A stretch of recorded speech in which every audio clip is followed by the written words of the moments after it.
Assalamualaikum warahmatullahi wabarakatuh. Kembali lagi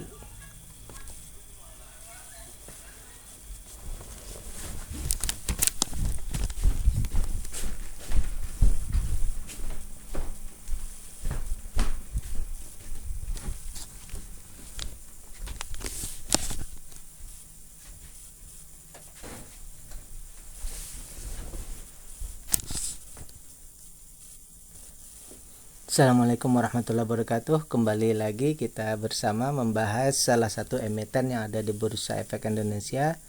Kali ini seperti biasa laporan keuangan triwulan 1 tahun 2024, dan emiten yang kita bahas ini adalah salah satu BUMN, ya, salah satu perusahaan BUMN yaitu PTBA, PT Bukit Asam, ya, TBK.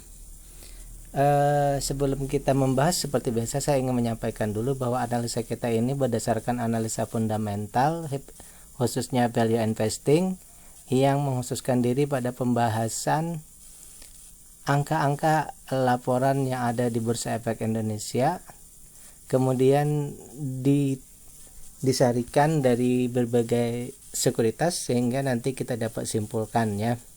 Kemudian analisa ini juga adalah bahan pertimbangan tambahan atau bahan edukasi untuk investor, bukan perintah untuk melakukan aksi beli atau jual, karena setiap investor itu punya cara tersendiri, sehingga ini adalah hanya bahan pemikiran tambahan, ya.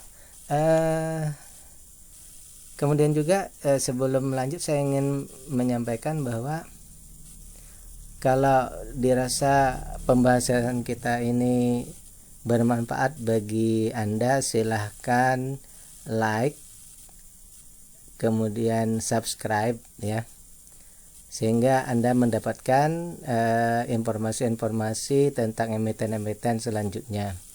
Baik, kita akan bahas dulu tentang perusahaannya. PT Bukit Asam TBK atau PTBA ini merupakan perusahaan batubara di Tanjung Enim, Sumatera Selatan. Perusahaan ini didirikan pada masa penjajahan Belanda, ya.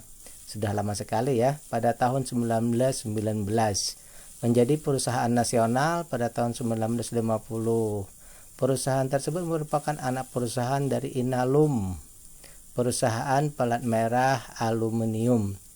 Perusahaan ini memiliki 8 anak usaha, yaitu PT Bukit Pembangkit Inovatif, PT Bukit Energi Investama, Bukit Asam Banko, PT Batubara Bukit Kendi, PT Internasional Primakol, PT Bukit Multi Investama, PT Huadian Bumi Asam Prima, dan Bukit Asam Prima. Itu tadi tentang perusahaannya, ya. Baik, sekarang kita akan membahas tentang data-datanya dan berita-berita terbaru dari PTBA ini, ya. Nah, ini adalah data-data yang kita dapatkan terbaru, tapi sebelum itu saya ingin menyampaikan berita terbarunya, ya. Dalam rapat umum atau RUPS tahun ini, ya, perusahaan dan atau pemegang saham ini setuju penggunaan 75 laba bersih dari perseroan tahun 2023 sebesar 4,6 triliun sebagai dividen. Ini kita ambil dari kontan, ya. Ungkap Direktur Utama PTBA Arsal Ismail dalam konferensi pers Rabu tanggal 8 bulan 5, ya. Dengan asumsi jumlah saham beredar 11,52 miliar, maka dividen PTBA setara dengan 397,7 per lembar saham, ya. Sementara sisanya 25%-nya nanti akan digunakan sebagai laba ditahan untuk pengembangan operasional ke depan, ya. Menurut laporan itu pula, dividen ini mengalami penurunan dibanding 2 tahun terakhir, ya, karena 2 tahun terakhir memang harga batubara memang tinggi, ya, sekarang mengalami penurunan. Kalau yang dulu-dulu itu rata-rata 100% dividen payout rasionya, yang sekarang hanya 75%. Baik, berdasar kita lihat di data yang saya punya kemarin sebelum ada RUPS ini ya, saya membuat proyeksi seperti yang saya tulis ini ya, bahwa dividennya kalau menurut proyeksi yang lalu kan dia 100%, maka saya tulis di sini 100% dari 498 EPS TTM-nya ya. Ini EPS di tahun kuartal 1 ya, sudah ada perubahan. Nah, dari data tersebut dengan 100%, maka proyeksi saya kemarin itu investor itu mendapatkan Rp498. Nah, kita adjustment dulu 75% ya, maka ini karena ini di TTM 1 sudah berbeda dengan yang annualized-nya ya, maka kalau menurut yang terjadi sekarang ya, untuk di triwulan 1 dengan data yang ada, maka ini dividennya sekitar 12,75%, maka ini termasuk besar ya, masih dalam lingkup yang besar. Jadi adjustment kita dari data tadi sudah kita dapatkan bahwa kalau di saat ini ya, pergerakan saat ini, kita beli saat ini, maka dividennya itu 12,75% ya. Oleh karena itu dengan perubahan ini kita lihat saja di simpulan bawah kita bahwa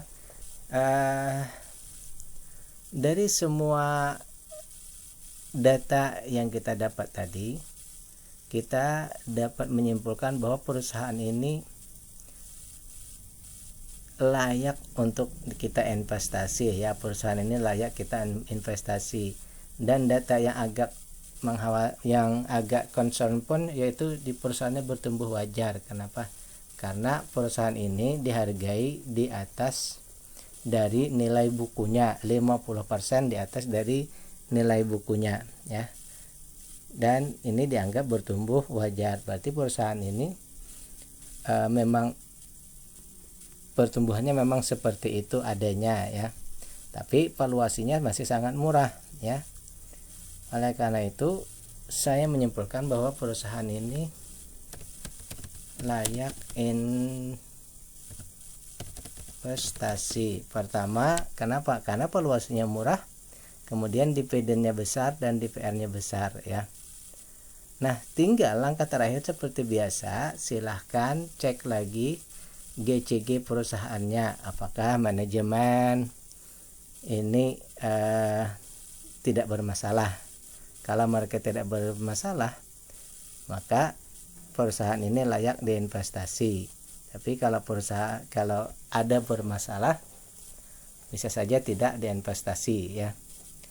Baik, kalau saya pribadi, saya tidak membeli saham ini ya, tetapi kalau dari sini ya, silahkan berinvestasi. Kalau saya pribadi, saya tidak berinvestasi di perusahaan BUMN, itu saja ya. Jadi tidak masalah ya tapi perusahaan ini selalu membagikan dividen setiap tahun rutin. Kalau bagi Anda, silahkan saja. Oke, demikian. Billahi taufiq wal hidayah. Assalamualaikum warahmatullahi wabarakatuh.